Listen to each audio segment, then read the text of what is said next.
사람은 아주 어린 시절부터 세상을 배우기 시작합니다. 그런데 그 배움은 말로 시작되지 않습니다. 누가 나를 안아줬는지, 내가 울었을 때 누가 와줬는지, 무서웠을 때 누가 내 곁에 남아줬는지, 나는 버려지지 않는 존재인지. 이런 감각들이 먼저 우리 안에 저장됩니다. 그리고 놀랍게도 그 기억은 머리로 기억되지 않습니다. 몸으로 기억됩니다. 그래서 어떤 사람은 누군가를 사랑하면서도 자꾸 시험하게 되고, 어떤 사람은 사랑받고 싶으면서도 가까워지면 뒤로 물러섭니다. 어떤 사람은 혼자 있는 게 편하다고 말하지만 사실은 상처받기 싫어서 먼저 문을 닫아버리기도 하죠. 이 모든 것의 시작을 설명하려는 이론이 있습니다. 바로 애착이론입니다. 심리학자 존 볼비는 아이가 생후 초기에 주양육자와 맺는 정서적 유대가 그 사람의 대인관계, 정서조절, 자아감, 그리고 살아가는 방식 전체에 아주 깊은 흔적을 남긴다고 말했습니다. 쉽게 말하면 이런 겁니다. 어린아이는 세상을 탐험하기 전에 먼저 확인해야 할 것이 있습니다. 내가 돌아갈 곳이 있는가? 내가 무너졌을 때 받아줄 사람이 있는가? 나는 혼자가 아닌가? 이 확신이 있는 아이는 세상을 향해 나아갑니다. 넘어져도 다시 일어납니다. 왜냐하면 자기 안에 안전한 근거지가 생겼기 때문입니다. 하지만 그 확신이 없는 아이는 세상이 먼저 무섭습니다. 낯선 사람, 낯선 공간, 낯선 관계가 모두 위협처럼 느껴질 수 있습니다. 세상이 위험해서가 아니라 내가 돌아갈 곳이 있는지 확신할 수 없기 때문입니다. 이게 바로 애착의 힘입니다. 애착이 안정적으로 형성된 사람은 타인을 비교적 잘 믿습니다. 도움을 요청할 줄 알고 거절당해도 완전히 무너지지 않으며 가까워지는 것을 곧바로 위험으로 해석하지 않습니다. 반면 애착이 불안정한 사람은 타인과 가까워지는 순간에도 긴장을 놓지 못합니다. 혹시 버려질까? 혹시 실망할까? 혹시 내가 더 매달리게 될까? 혹시 내가 상처받을까? 그래서 관계가 필요한데도 관계를 두려워합니다. 애착 유형에는 크게 하나의 안정형과 세 가지 불안정형이 있다고 봅니다. 안정 애착, 그리고 불안정 애착인 불안양가형, 회피형, 혼란형입니다. 이걸 조금 더 쉽게 이해해 보겠습니다. 한 가족을 떠올려 보죠. 스미스 부부에게는 4명의 아이가 있습니다. 루카, 앤, 조, 에이미. 처음 이 가족은 아주 따뜻했습니다. 부모는 아이들을 자주 안아주고, 눈을 맞추고, 다정한 목소리로 말을 걸고, 아이가 불안해할 때 곁에 있어줬습니다. 아이들은 사랑받는다는 감각 속에서 자랐죠. 그런데 어느 날 아버지가 갑작스럽게 세상을 떠납니다. 남겨진 어머니는 하루 종일 일해야 합니다. 아이들을 예전처럼 돌보고 싶지만 현실은 너무 가혹합니다. 사랑은 여전하지만 시간도, 체력도, 여유도 부족합니다. 여기서 중요한 건 같은 사건이 모든 아이에게 똑같이 작용하지 않는다는 점입니다. 왜냐하면 아이의 나이와 발달 상태에 따라 이미 형성된 애착의 정도가 다르기 때문입니다. 먼저 6살의 루카를 보겠습니다. 루카는 이미 오랜 시간 동안 엄마에게 충분한 안정감을 받아왔습니다. 엄마가 나를 사랑한다는 것, 내가 힘들 때 돌아갈 곳이 있다는 것, 내 감정이 무시되지 않는다는 것을 어느 정도 마음속에 저장해둔 상태죠. 그래서 환경이 힘들어져도 루카의 세계 전체가 무너지지는 않습니다. 물론 슬프고 힘들겠죠. 하지만 루카는 엄마가 완벽하지 않아도 자신을 버린 것은 아니라고 이해할 수 있습니다. 이 아이는 자라서 대체로 자신과 타인을 긍정적으로 바라보는 사람의 가능성이 높습니다. 힘든 일이 있어도 나는 괜찮아질 수 있다. 누군가는 나를 도와줄 수 있다. 이런 감각이 남아있기 때문입니다. 이게 안정 애착입니다. 이제 3살의 앤을 볼까요? 앤은 아직 세상을 이해하기엔 너무 어린 나이입니다. 예전에는 엄마가 잘 웃어주고, 안아주고, 반응해줬는데 어느 순간부터 엄마는 바빠졌고, 지쳐있고 때로는 예민해졌습니다. 애는 그 이유를 알 수 없습니다. 아이는 부모의 사정을 이해하지 못합니다. 대신 자기 방식대로 해석하죠. 엄마가 날 덜 사랑하나, 내가 더 크게 울어야 하나, 더 매달리면 다시 돌아올까. 그래서 애는 엄마에게 더 집착하게 됩니다. 관심을 끌기 위해 울고, 떼쓰고, 매달리고, 감정을 크게 표현합니다. 그런데 막상 엄마가 다가오면 쉽게 진정하지 못합니다. 원하던 관심을 받았는데도 곧바로 안심하지 못하는 거죠. 왜냐하면 이 아이에게 사랑은 언제든 사라질 수 있는 것이 되었기 때문입니다. 원하는 건 가까움인데 가까워질수록 불안합니다. 그래서 더 매달리고, 더 서운해하고, 더 흔들립니다. 이게 불안양가형 애착입니다. 이 아이가 성인이 되면 관계 속에서 끊임없이 확인을 원할 수 있습니다. 왜 답장이 늦어? 나 진짜 좋아하는 거 맞아? 변한 거 아니지? 나 혼자만 애쓰는 거 아니야? 사랑을 원하지만 사랑을 믿지 못해서 관계 안에서 감정 기복이 커지는 겁니다. 다음은 2살의 조입니다. 조는 엄마 대신 삼촌에게 자주 맡겨집니다. 삼촌은 조를 사랑하지 않는 사람은 아닙니다. 하지만 감정 표현에 매우 냉담합니다. 아이의 울음이나 매달림을 버릇없는 행동으로 여기죠. 조가 불안해서 울면 삼촌은 화를 냅니다. 감정을 드러내면 혼나고, 기대면 거절당하고, 도움을 구하면 차갑게 밀려납니다. 아이는 아주 빨리 배웁니다. 감정을 드러내면 더 아프구나, 기대하지 않는 게 낫겠구나, 혼자 견디는 게 안전하구나. 그래서 조는 자기 감정을 누르는 쪽으로 갑니다. 겉으로는 덤덤해 보이고, 혼자서도 잘 있는 것처럼 보이지만 그건 정말 괜찮아서가 아니라 기대했다가 상처받지 않기 위한 방식일 수 있습니다.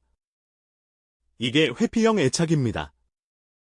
이 아이가 자라면 관계가 깊어질수록 오히려 숨 막혀 할 수 있습니다.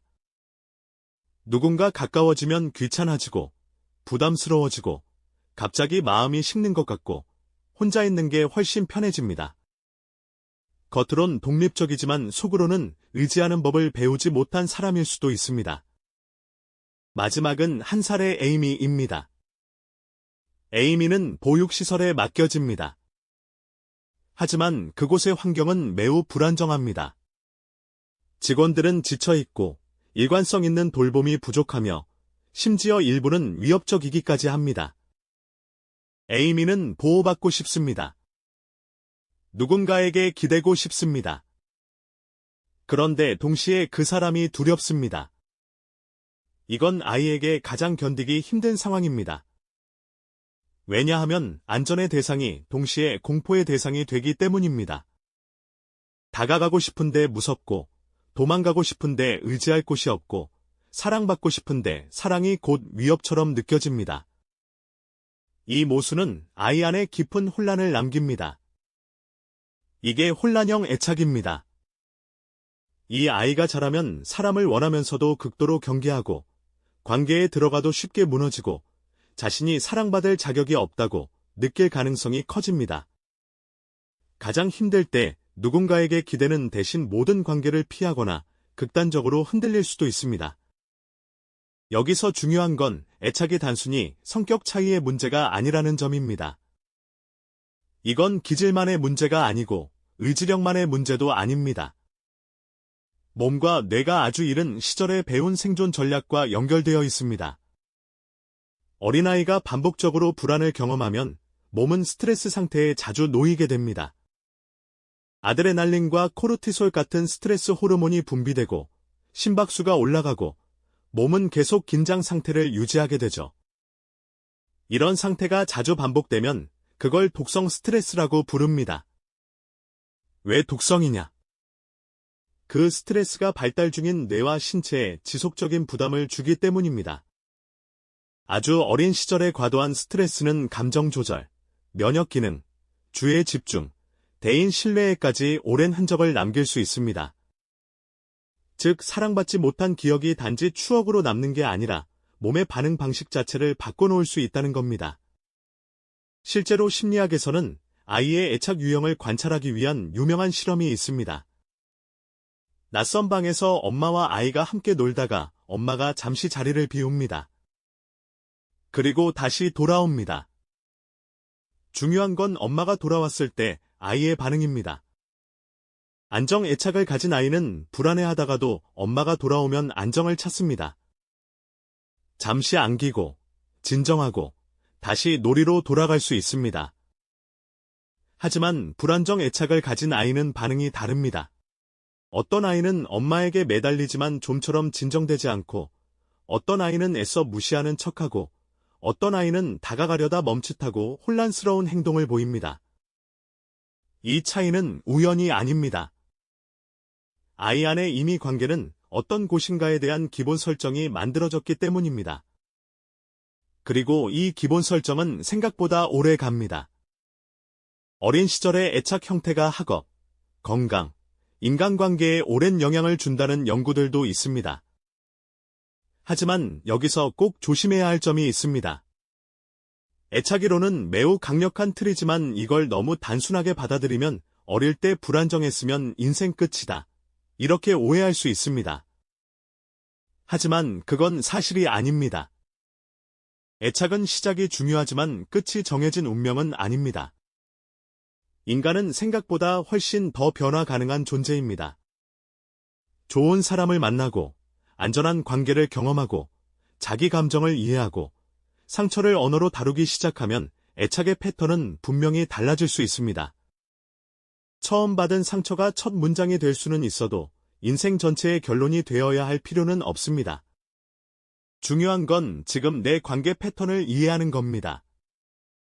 나는 왜 버려질까봐 이토록 불안한가? 나는 왜 누가 다가오면 갑자기 차가워지는가? 나는 왜 사랑받고 싶으면서도 정작 진심 어린 호의를 믿지 못하는가? 이 질문들 앞에서 자신을 비난하기보다 한 번쯤 이렇게 물어볼 필요가 있습니다. 나는 원래 이런 사람이었을까? 아니면 살아남기 위해 이렇게 배운 걸까?